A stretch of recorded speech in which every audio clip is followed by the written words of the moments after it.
Hello बच्चों, नमस्कार। कैसे हैं आप सभी?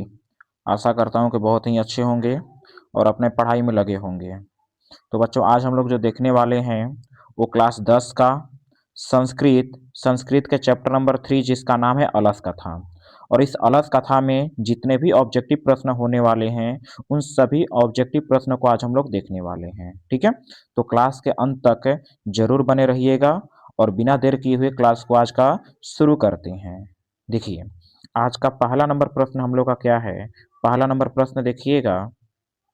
देखिए, बोला गया है, हर एक प्रश्न को क्या कीजिए, ध्यान से पढ़िएगा और उसको याद कर लीजिएगा। ठीक है, एग्जाम के दृष्टि से बहुत ही महत्वपूर्ण सभी प्रश्न हैं। बोला गया है कि अलस कथा पाठ के रचयिता कौन है। तो अलस कथा पाठ के रचयिता कौन है, तो आप लोग को पता होगा कौन है, विद्यापति। ठीक है, अलस कथा पाठ के रचयिता है विद्यापति हैं। यानी सही जवाब हो जाएगा ऑप्शन नंबर बी हो जाएगा इनका। चलिए अगला प्रश्न को देखिए। अगला प्रश्न है, अलस कथा पाठ कहाँ से संकलित है। अलस कथा पाठ जो है कहाँ से संकलित है। तो अलस कथा पाठ कहाँ से संकलित है, पुरुष परीक्षा से। याद रखिएगा, अलस कथा पाठ पुरुष परीक्षा से संकलित है। ऑप्शन नंबर ए बिल्कुल सही उत्तर होगा इनका। अगला प्रश्न को देखिएगा। बोला गया है, मिथिला का मंत्री कौन था। मिथिला का मंत्री कौन था। क्या कर्मवीर था, या धर्मवीर था, या फिर या वीरेश्वर था, या फिर बुद्धिवीर था। तो कौन था मिथिला का मंत्री, तो याद रखिएगा वीरेश्वर। ठीक है, वीरेश्वर क्या थे, मिथिला के मंत्री थे, जो कि स्वभाव से एक दानवीर थे। ठीक है, स्वभाव से दानवीर थे। ठीक ना, सही जवाब ऑप्शन नंबर सी हो जाएगा इनका। चलिए, प्रश्न भी आ गया यहाँ पर। देखिए, बोला गया वीरेश्वर का स्वभाव कैसा था। वीरेश्वर का स्वभाव कैसा था। ऑप्शन है कठोर, या फिर दानशील और कारुणिक। कैसा था, दानशील और कारुणिक था। बता दीजिए, दानशील और कारुणिक, ध्यान रखिएगा। ठीक है, ऑप्शन नंबर बी हो जाएगा इनका। चलिए अगला 5 नंबर प्रश्न है। बोला आलसशाला। आलसशाला का मतलब हो गया आलसियों का घर में आग क्यों लगाई गई। आलसियों के घर में आग क्यों लगाई गई थी। तो आप सभी लोग को पता होगा कि आलसशाला में धूर्त कुछ आलसी क्या हो गए थे, आ करके भोजन को ग्रहण कर रहे थे, जिसके वजह से असली आलसियों का पहचान करने के लिए वहां पर क्या किया गया था, आग लगाया गया था। ठीक है, यानी कि आलसियों की परीक्षा लेने के लिए, आलसियों की परीक्षा लेने के लिए उसमें क्या किया गया था, आग लगाया गया था। यानी सही जवाब होगा ऑप्शन नंबर बी हो जाएगा इनका। चलिए अगला प्रश्न देखिएगा।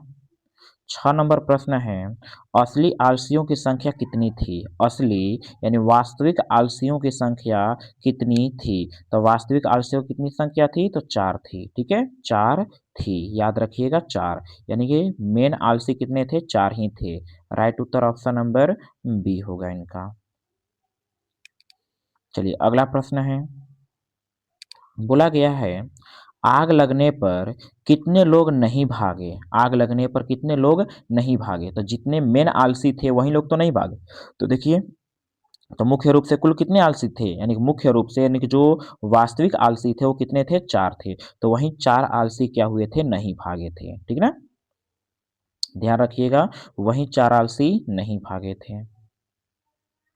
चलिए अगला प्रश्न देखिए। 8 नंबर प्रश्न है। बोला गया है, स्थितितः स्थितित बोला है सौकर्य मूला ही। यानी कि ये जो पंक्ति दिया गया यहाँ से यहाँ तक, ये बताना है किस पाठ से लिया गया है। यह जो है किस पाठ से लिया गया है। तो किस पाठ से लिया गया है, अलस कथा से। ठीक है, क्योंकि हम पढ़ रहे हैं यहाँ पर अभी अलस कथा, तो जाहिर सी बात है कि अलस कथा से ही यह लिया गया होगा। ठीक है, सही जवाब ऑप्शन नंबर बी होगा इनका। चलिए अगला प्रश्न देखिएगा। बोला गया है, घर में लगी आग को देखकर कौन पलायन कर गए, यानी भाग गए। बताइए, घर में लगी आग को देखकर कौन पलायन कर गए, यानी कि भाग गए। तो कौन भाग गए थे, धूर्त लोग। ठीक है, जो धूर्त आलसी थे वो सारे के सारे भाग गए थे। राइट उत्तर ऑप्शन नंबर बी हो जाएगा इनका। चलिए 10 नंबर प्रश्न को देखिएगा। 10 नंबर प्रश्न है, चारों आलसियों को कैसे बाहर निकाला गया। चारों आलसियों को कैसे बाहर निकाला गया? तो चारों आलसियों को क्या पकड़ करके बाहर निकाला गया था? तो आप लोग को पता होगा केस यानी कि बाल पकड़ करके बाहर निकाला गया था। ठीक है? सही जवाब ऑप्शन नंबर इनका सी हो जाने वाला है। चलिए अगला प्रश्न को देख लीजिएगा। बोला गया है आलसियों का रक्षक कौन होता है? आलसियों का रक्षक कौन होता है? ऑप्शन देखिए, बताइए आलसियों का रक्षक कौन होता है? तो आलसियों का रक्षक कौन होता है? दयावान व्यक्ति या फिर इसी को बोला जाता है कारुणिक। ठीक है? दयावान व्यक्ति को ही बोलते हैं कारुणिक। तो आलसियों का रक्षक कौन होता है? दयावान व्यक्ति होता है। सही जवाब हो जाएगा ऑप्शन नंबर सी होगा इनका। 12 नंबर प्रश्न को देखिएगा।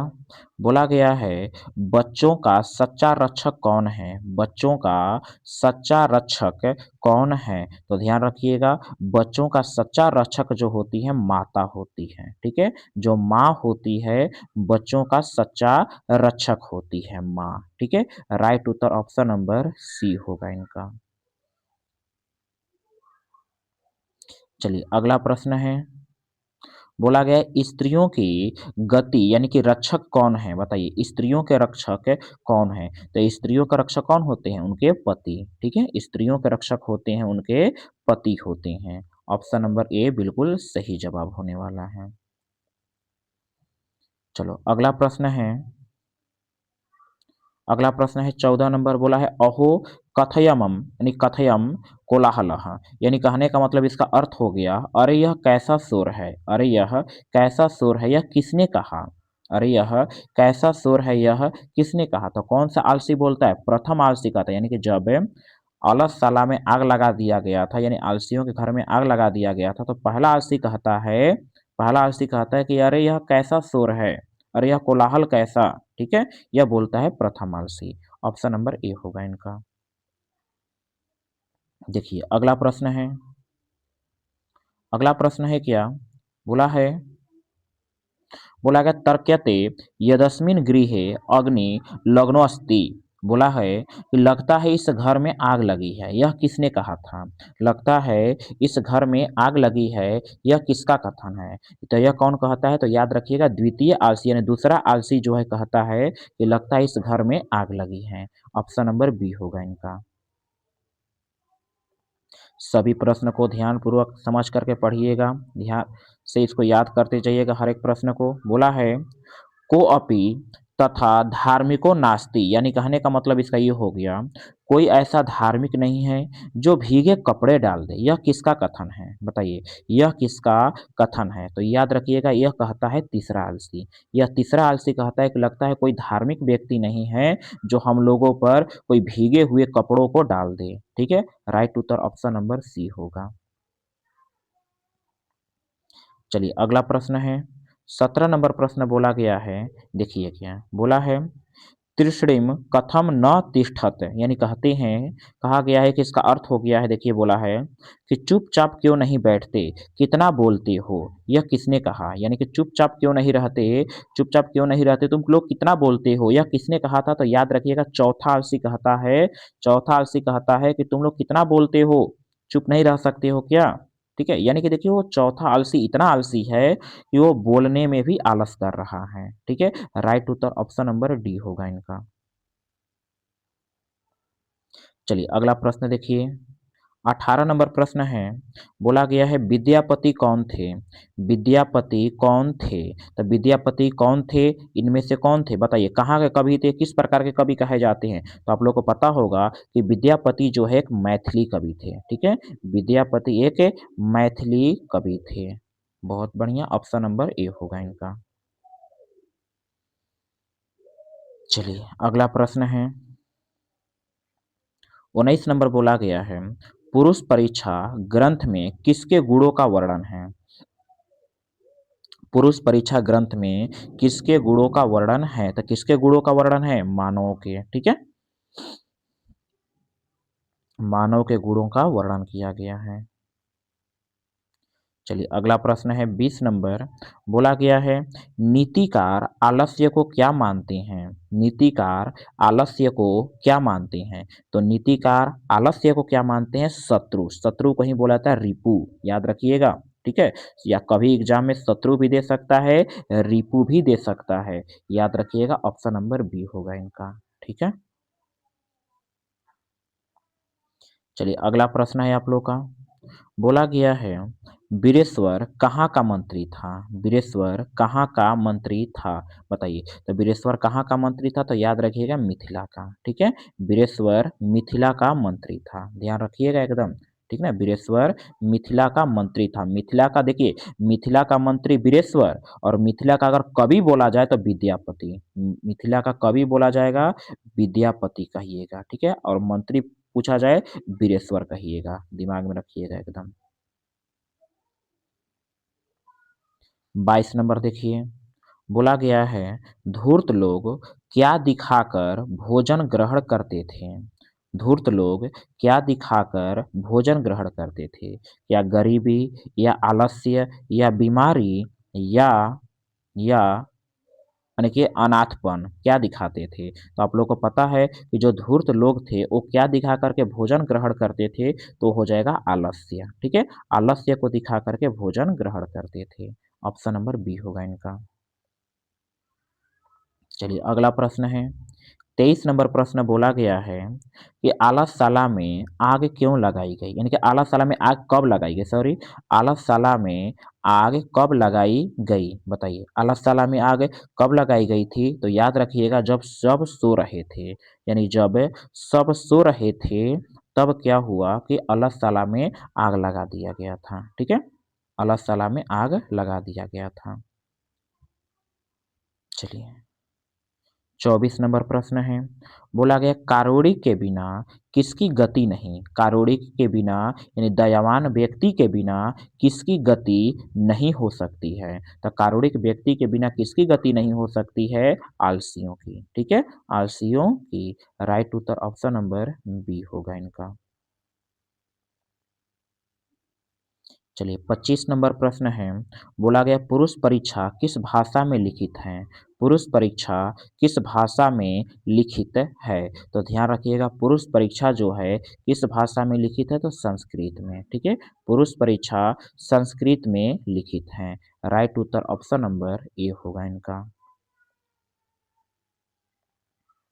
चलिए अगला प्रश्न को देखिएगा। अगला प्रश्न है 26 नंबर प्रश्न। बोला है भूखा रहना कौन पसंद करता है लेकिन काम करना नहीं चाहता? बताइए, भूखा रहना कौन पसंद करता है लेकिन काम नहीं करना चाहता है? कौन है? उद्यमी है, या आलसी है, या या धूर्त है, या बुद्धिमान है? तो कौन ऐसा व्यक्ति है जो भूखे रहना पसंद करता है मगर काम नहीं करना चाहता है? वो होता है आलसी। ठीक है, वो कौन है? आलसी है। ऑप्शन नंबर बी है इनका। चलिए अगला प्रश्न है सारे सुखों का मूल क्या है? सारे सुखों का मूल क्या है? बताइए, सारे सुखों का मूल क्या है? तो सारे सुखों का एक मूल होता है संगठन। ठीक है, अगर हम संगठन में रहते हैं तो हमको सभी प्रकार के सुख क्या होता है? मिलता है। अगर हम संगठन में रहेंगे तो सभी प्रकार के सुखों को हम लोग भोग पाएंगे। ठीक ना, राइट उत्तर ऑप्शन नंबर बी होगा। चलिए अगला प्रश्न है 28 नंबर प्रश्न दिया गया है। बोला गया है आग को देखकर कौन पलायन हो गए?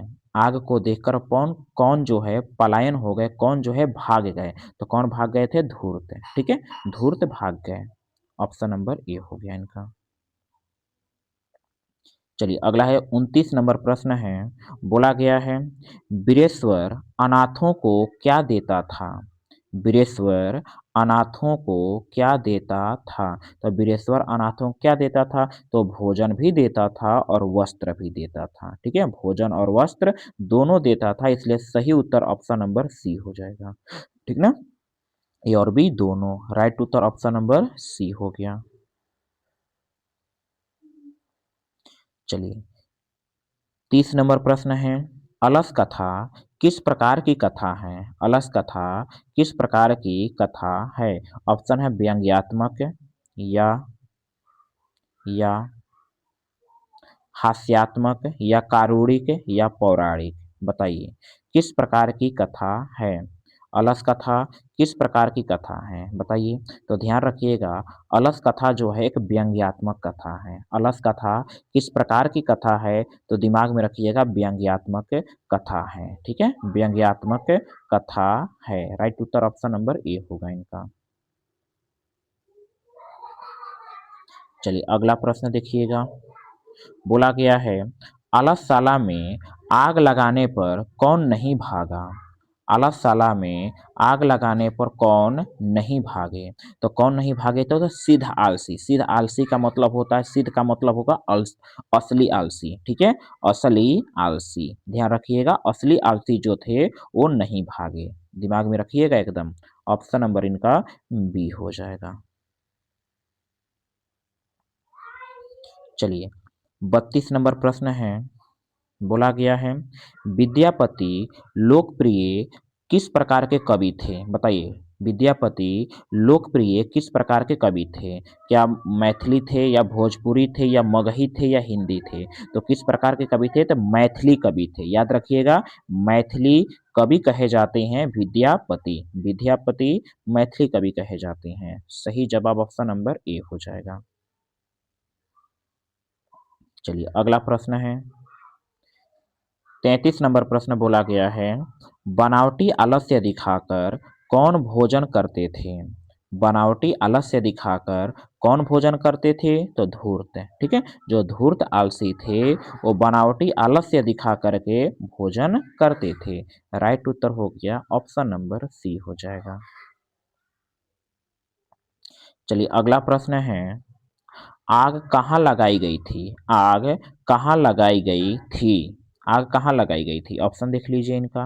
बताइए कहाँ लगाया गया था आग? क्या पाठशाला में लगाया गया था या अश्वशाला में या आलसशाला में या गजशाला में? तो आग कहाँ पर लगाया गया था? तो आलसशाला में, यानी कि आलसियों के घर में। आलसशाला का मतलब क्या हो गया? आलसियों का घर। यानी राइट उत्तर हो जाएगा ऑप्शन नंबर सी हो गया। चलिए अगला प्रश्न है 35 नंबर। बोला संसार में आलसियों का रक्षक कौन है? संसार में आलसियों का रक्षक कौन है? तो आलसियों का रक्षक कौन है? कारुणिक। ठीक है, आलसियों का रक्षक कारुणिक है। राइट उत्तर ऑप्शन नंबर बी हो जाएगा इनका। चलिए अगला प्रश्न। बोला गया है कितने पुरुष सोए थे? कितने पुरुष सोए थे? यानी कितने पुरुष जो है आग लगाने के बाद भी सोए हुए ही रह गए थे? बताइए तो कितने पुरुष सोए रह गए थे? 4 गो। ठीक है, क्योंकि 4 ही मेन आलसी थे ही, 4 ही मेन आलसी थे। यानी राइट उत्तर क्या हो जाएगा? ऑप्शन नंबर सी हो जाएगा इनका।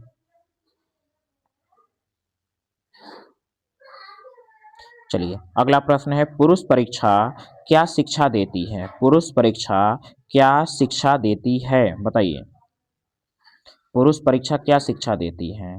तो पुरुष परीक्षा क्या शिक्षा देती है? तो याद रखिए दोष निराकरण की। ठीक है, दोष निराकरण की शिक्षा देती है, याद रखिएगा। ठीक ना, कि हम लोग के अंदर कौन सा दोष भरा हुआ है, कौन सा अवगुण भरा हुआ है, यही पुरुष परीक्षा हमको क्या करती है? शिक्षा देती है। राइट उत्तर हो जाएगा ऑप्शन नंबर बी होगा। चलिए अगला प्रश्न है 38 नंबर प्रश्न। बोला गया है वीरेश्वर कौन था? वीरेश्वर कौन था? तो वीरेश्वर कौन था? आप लोग को पता होगा, मिथिला का मंत्री। ठीक है, वीरेश्वर कौन था? मिथिला का मंत्री था। ऑप्शन नंबर क्या हो जाएगा? बी बिल्कुल सही उत्तर होगा इनका। चलिए 39 नंबर प्रश्न है। बोला गया है सबसे बड़ा शत्रु कौन है? सबसे बड़ा शत्रु कौन है? तो सबसे बड़ा शत्रु कौन सा है? आलस्य। आलस्य जो है सबसे बड़ा शत्रु है। आलस्य सबसे बड़ा शत्रु कहलाता है। ऑप्शन नंबर इनका बी हो जाएगा। चलिए अगला प्रश्न है 40 नंबर। बोला गया है वास्तविक आलसियों की पहचान किस प्रकार हुई? आज का यह अंतिम प्रश्न है। आज का यह अंतिम प्रश्न है।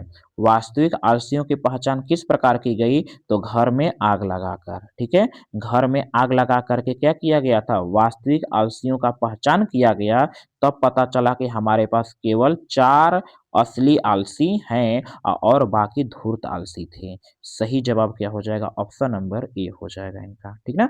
तो चलिए, आशा करते हैं कि सभी प्रश्न जो है आप लोग को बहुत अच्छी तरह से समझ में आ गया होगा। ठीक ना?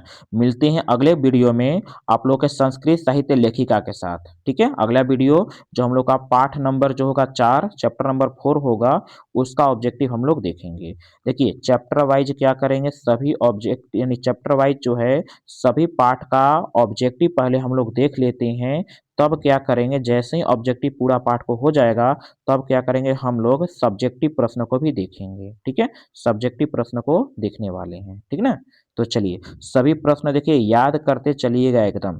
सभी प्रश्नों को याद ज़रूर करते चलिएगा, एग्ज़ाम के दृष्टि से बहुत ही महत्वपूर्ण है, ध्यान रखिएगा, ठीक है? चलिए, आज के लिए इतना ही, तब तक के लिए आप लोग पढ़ते रहिए और आपका लोग का एग्ज़ाम जो है बहुत ही नज़दीक आ चुका है, पढ़ाई पर ध्यान रखिएगा एकदम, ठीक है? चलिए, मिलते हैं कल आप लोग के साथ अगले वीडियो में। बाय-बाय।